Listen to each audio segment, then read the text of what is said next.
Elektabilitas bakal calon presiden Anies Baswedan pada saat ini memang berada di ranking ketiga. Namun dalam politik, semua cepat bergerak dinamis selama koalisi pengusung punya jurus yang manis. Lalu bagaimana upaya parpol pengusung kembali mendongkrak elektabilitas Anies? Sudah bersama kami anggota tim kecil pemenangan Anies Baswedan, Willy Aditya. Bang Willy, selamat malam.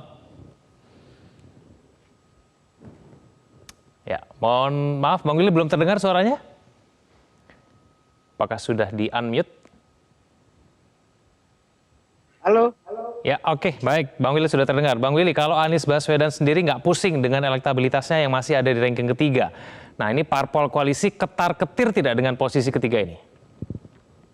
Enggak, Egan.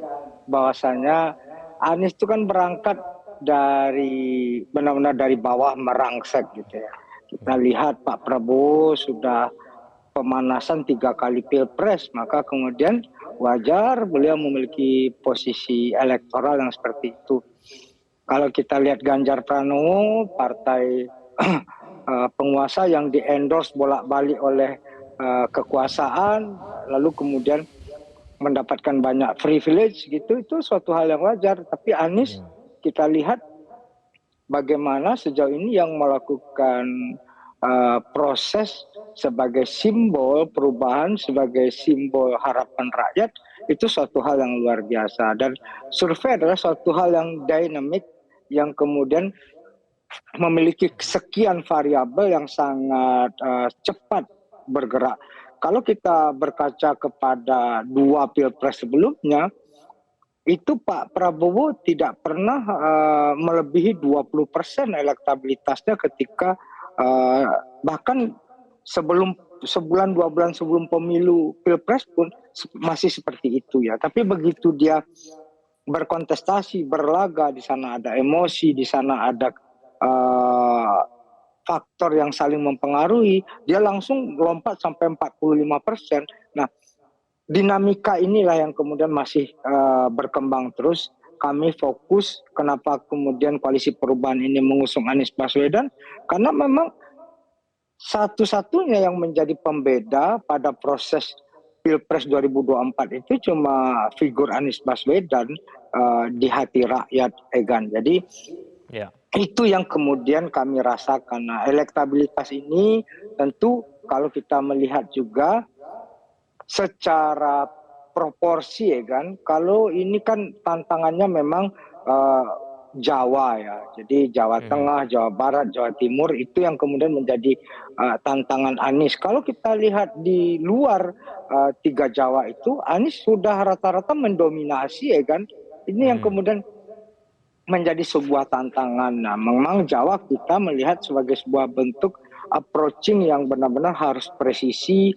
Maka kemudian Mas Anies waktu Ramadan kemarin melakukan tarekot gitu ya, lebih banyak bersilaturahmi secara silent gitu, mendatangi banyak-banyak tokoh. Karena apa? Kita juga hidup dalam proses intervensi dan intimidasi yang luar biasa ya. Ini setiap kami keliling itu, Egan, intimidasinya nggak kurang lebih ya.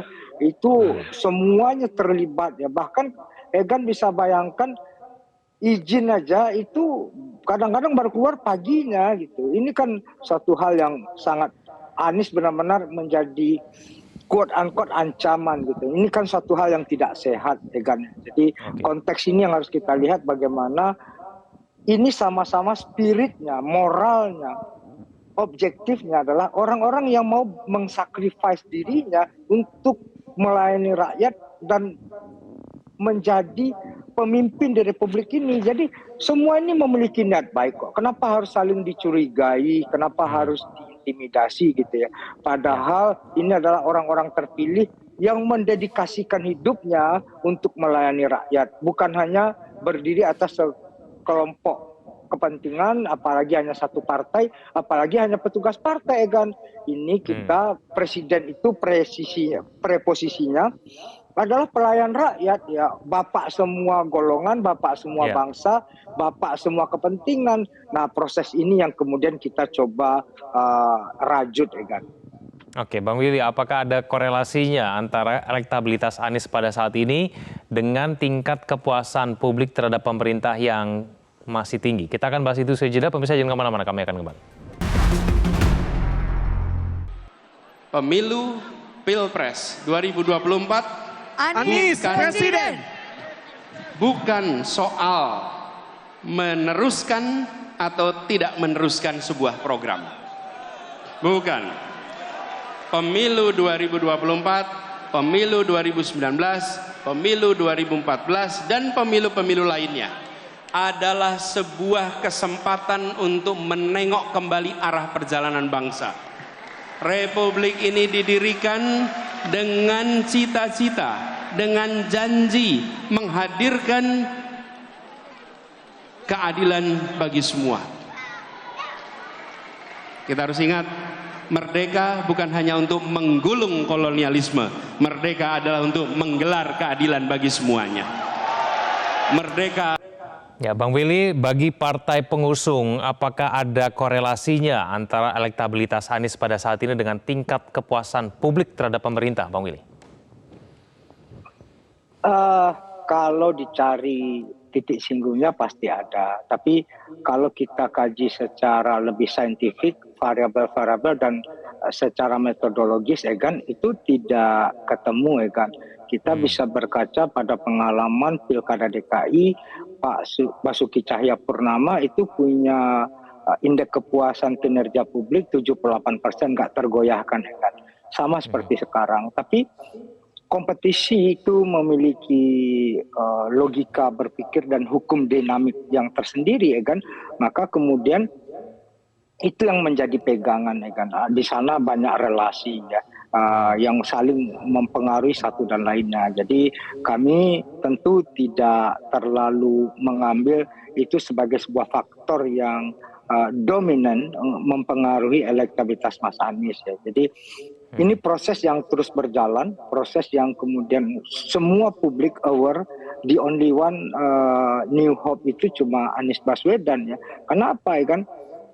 Tadi Mas Anies di dalam pidato VT yang sebelum dialog kita ini menyampaikan ini bukan hanya masalah change atau continuity, itu kan terlalu malas ya, narasi-narasi yang sudah given. Pak Surya mengajarkan kepada kami ya kan untuk keluar dari jebakan Batman narasi itu. Nah, selama ini juga politik kita digerakkan dalam dua ranah yang ekstrim gitu ya. Kalau nggak harapan, dendam gitu ya. Nah, ini yang nggak boleh ya. Kita berkompetisi ini sama-sama dalam payung republik, sama-sama dalam mekanisme demokrasi untuk kemudian siapa yang kemudian pas dalam tantangan zaman memimpin Indonesia ke depan. Konteks itu yang harus kita baca.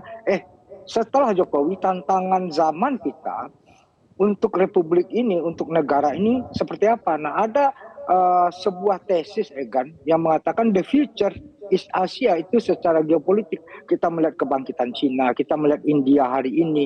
Nah, konteks ini kita melihat kemudian Indonesia pernah menjadi leader di negara-negara dunia ketiga, Asia, Afrika.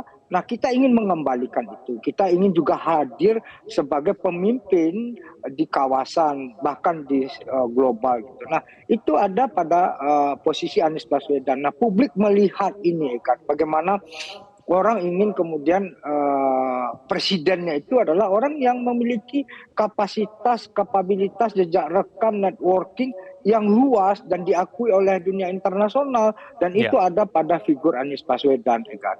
Oke. Bang Willy, memilih cawapres yang tepat dianggap bisa menaikkan elektabilitas dari Anies Baswedan. Pembahasan mengenai cawapres sudah sampai di mana, Bang Willy? Nah, Egan, di dalam Pilpres itu epicentrumnya adalah capres itu sendiri. Nah, secara kuantitatif, Egan, dalam proses survei-survei sebenarnya peran dari calon wakil presiden itu kontribusinya maksimal 12%, Egan. Jadi tetap yang menjadi pokok soalnya adalah siapa capresnya.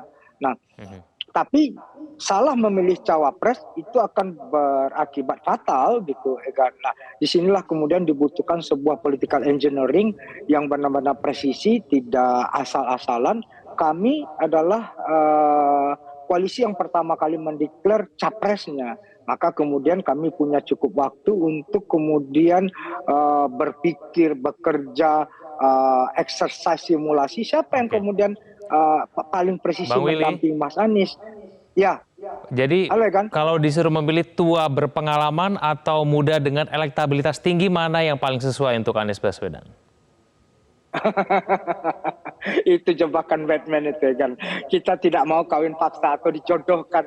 Oh harus dengan si ini, harus dengan si ini. Nah, ini sebuah proses yang kami lakukan sebangun dengan siapa yang akan mendamping Mas Anies adalah aspirasi publik. Pak Surya ketika mendeklarasikan Anies itu memiliki jargon why not the best. Nah untuk pasangan calon ini kami ingin best of the best gitu ya kan. Jadi sebuah duit tunggal yang benar-benar kita persembahkan untuk rakyat dan negara bangsa ya kan. Baik, Bang Willy Aditya, terima kasih telah bergabung sama kami di Prime Time News. Selamat malam Bang Willy.